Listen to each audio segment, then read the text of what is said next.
今回の産業まとめ。中国産裸キムチの衝撃。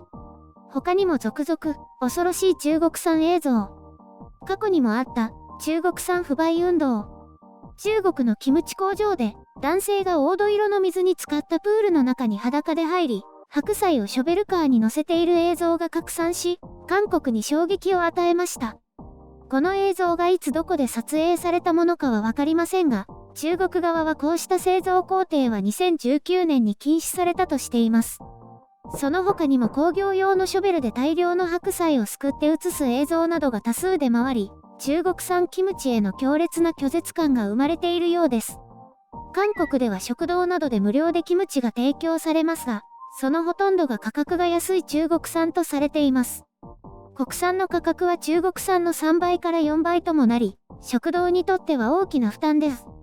中国産キムチを提供しているお店では、客が全く手をつけなかったり、抗議する人も中にはいるそうです。食品医薬品安全所は、中国政府が映像の白菜は輸出用ではないと公式なコメントを出したとしていますが、中国産への不安感は拭えません。しかし最近、中国の市場で売られているみかんが染色されているとした映像が拡散し、さらに不安を煽っています。それに続いて緑に染色されたネギまで出てきて、韓国の消費者の不安はさらに大きくなっています。2005年に中国産キムチの大半から寄生虫が出た際には、中国産キムチの輸入量が3分の2にまで減少しました。しかし翌年からすぐに回復し、2019年には30万トンを超え、韓国のキムチシェアの 15% を占めているそうです。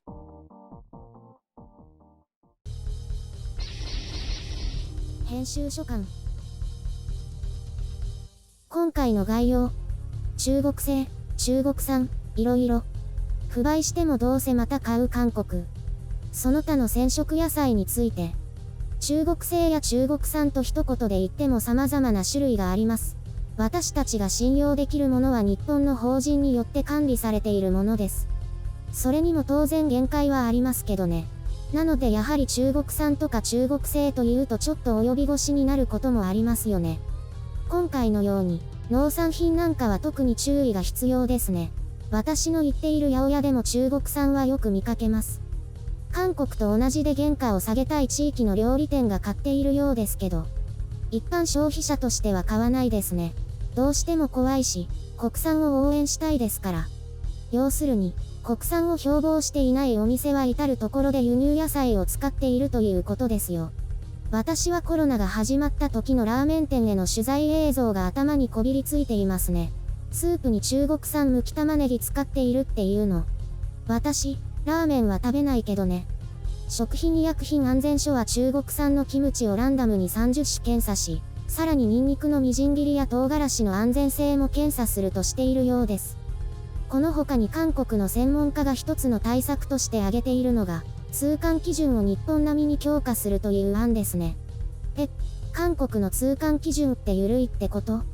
ただ、日本の通関も検査に限界があって、大半が無検査で素通りしているという現実もあるようです。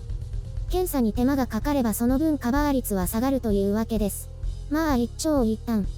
韓国では2004年に中国からキムチを輸入し始め、2005年には寄生虫の卵が多くの中国産キムチから発見されて話題となりました。その時の輸入量は今の4分の1程度だったようですね。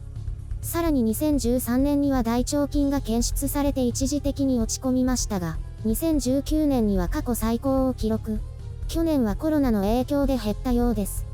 あと、去年は白菜が大豊作だったようで、その影響もあって国産のキムチ価格も下がったようです。それでも中国産の3倍以上。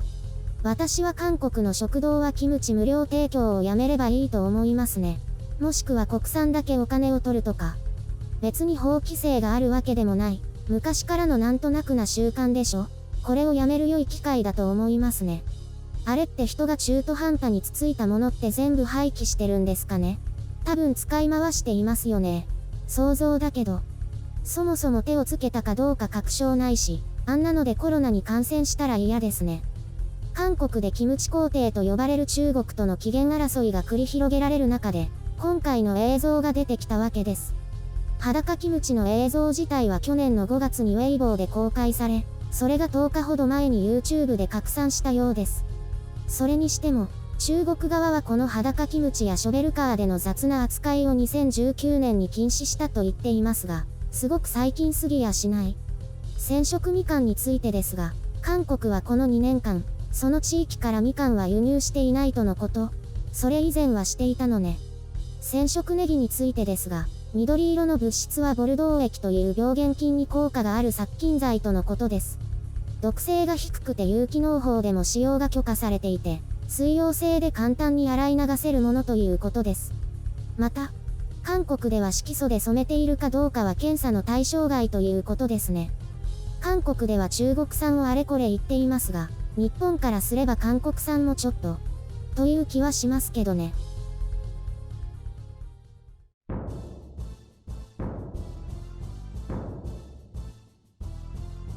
映像見た。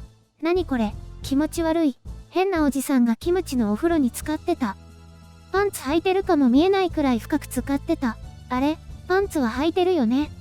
笑えるけどゾッとするよね。改めて中国産の恐ろしさを知った気がする。日本に中国産のキムチって入ってきてる？さあ、日本ではキムチは韓国産でもかなり警戒されていて国産化が進んだよね。知ってる？おばさんが唾吐いてたの。何かで見たと思う。もうキムチ自体食べたくなくなるよね。なんか中国産キムチを出しているお店ってちゃんと表示しているらしいんだけど、売り上げが激減したとか報じられてたよ。あの裸キムチってどこに行ったのかな？韓国で売られてたりして。韓国政府によるとあれは輸入していないし、輸入していたら検査に引っかかっているだろうって言ってたらしいよ。でも全部検査してるわけじゃないんでしょ？そうだね。あと、裸で使ってたからって韓国基準の検査に引っかかるかどうかもわかんないしね。なんか全体的に汚かったけど、あれも唐辛子でジャブジャブにしたらわからないのかな？あんなに辛くしたら素材がどうとかあんまり関係なさそうだよね。それにキムチ色に赤くなるから汚さもわからない。韓国政府も中国のキムチ工場を現地調査して、いくつかは不適切だとして排除したらしいよ。その中に裸キムチやショベルカーはなかったそうだけど。そりゃ検査来るのにそんなの見せないでしょ。抜き打ちだったかどうかまではわからないけど、通告されてたら偽装するよね。やばかったら。そういえば鶏肉の何かもあったよね。ちょっと前に。大手が一斉に中国産の取り扱いやめたよね。やっぱり中国産は怖いな。全部がそうだというわけじゃないけど、氷山の一角でもあるんだろうね。